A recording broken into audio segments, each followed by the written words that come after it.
SDM की जुबान पर आदेश था, लेखपाल के हाथ में माचिस थी। सुदामा गरीब ब्राह्मण था, लेकिन कृष्ण का राज नहीं था। अब सुदामा के बेटे से ये सरकारी काली की कहानी सुनिए।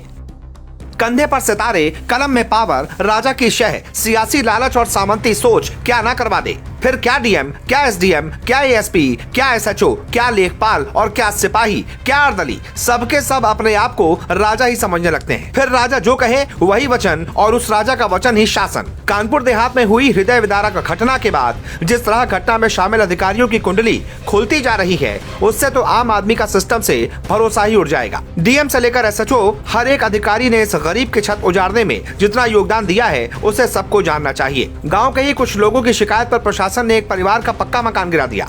बेघर होने के बाद जब वो पूरे परिवार और जानवरों सहित जिलाधिकारी नेहा जैन के बंगले पर न्याय की गुहार लगाने पहुंचा तो वहां पर एडिशनल एसपी उसे मारने दौड़े और ये सब कुछ डीएम के इशारे पर होता रहा, ऐसा परिवार ने आरोप लगाया है। सोशल मीडिया पर इन्हीं डीएम महोदया का एक वीडियो वायरल हो रहा है जिसमें वो डांस करते नजर आ रही हैं। अधिकारी नाचते रहे और गरीब की झोपड़ी स्वाहा हो गई। इस घटना के बाद पीड़ित परिवार के बेटे शिवम दीक्षित ने रूरा थाने में एक एफआईआर दर्ज करवाई थी।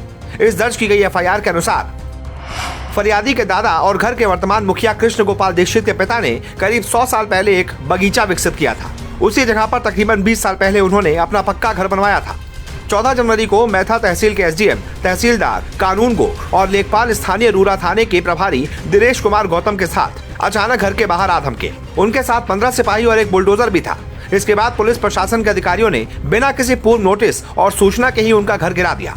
बेघर होने के बाद पीड़ित परिवार किराए के लोडिंग वाहन में अपने मवेशियों को भरकर जिलाधिकारी नेहा जैन के कार्यालय पहुंचा, लेकिन वहां डीएम और एडीएम ने गुहार न सुनते हुए उल्टे पीड़ित परिवार के खिलाफ ही अकबरपुर थाने में केस दर्ज करवा दिया। साथ ही जेल भेजने की धमकी देकर जिला मुख्यालय से गांव भगा दिया। इस दौरान एडिशनल एसपी ने कृष्ण गोपाल दीक्षित के परिवार से धक्का मुक्की भी की। पीड़ित के अनुसार ये सब डीएम के इशारे पर हुआ। इतना होने के बाद भी बेघर परिवार की कोई सुनवाई नहीं हुई और अल्टीमेटम देकर पुलिस प्रशासन के अधिकारी 13 फरवरी को दोपहर 3 बजे फिर वापस आए, झोपड़ी हटाने की कार्रवाई शुरू कर दी। जेसीबी ड्राइवर ने सुनियोजित तरीके से अधिकारियों के इशारे पर बिना किसी को सचेत किए फूस की झोपड़ी को गिरा दिया। जबकि शिवम दीक्षित की मां प्रमिला, बहन नेहा और पिता कृष्णपाल दोपहर में घर के अंदर आराम कर रहे थे। पीड़ित शिवम के मुताबिक लेखपाल अशोक सिंह ने झोपड़ी में आग लगा दी और एसडीएम ये कहते नजर आए कि आग लगा दो, कोई बचने ना पाए, और देखते ही देखते घास फूस के छप्पर ने आग पकड़ ली। परिवार के मुखिया कृष्ण गोपाल दीक्षित और बेटा शिवम जैसे तैसे बाहर निकलने में कामयाब रहे, लेकिन उनकी पत्नी प्रमिला और बेटी नेहा आग में जलकर राख हो गए।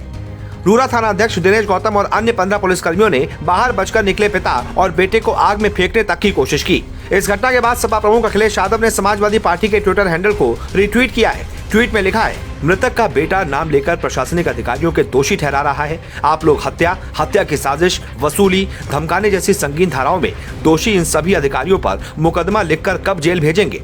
जब से नए कमिश्नर आए हैं, नोएडा जैसी वसूली और जमीन के धंधों में जुट गए हैं। 6 घंटे हंगामे के बाद रूरा थाने में मैथा तहसील के एसडीएम ज्ञानेश्वर प्रसाद, रूरा थाना एसएचओ दिनेश कुमार गौतम, लेखपाल अशोक सिंह, जेसीबी ड्राइवर दीपक और अन्य लोगों पर मुकदमा दर्ज हुआ। इसे कुछ लोग सोशल मीडिया पर योगी सरकार की बड़ी कार्रवाई बता रहे हैं, लेकिन एक परिवार उजड़ने की जिम्मेदारी कौन लेगा? सिर्फ एफआईआर और दिखावे की कार्रवाई से, वो भी जब घंटों हंगामा किया गया, सरकार आम लोगों को कैसे भरोसा दे पाएगी कि वो उनके राज में सुरक्षित है और इस तरह की घटनाएं दोबारा नहीं होंगी? Bureau report, the news launcher.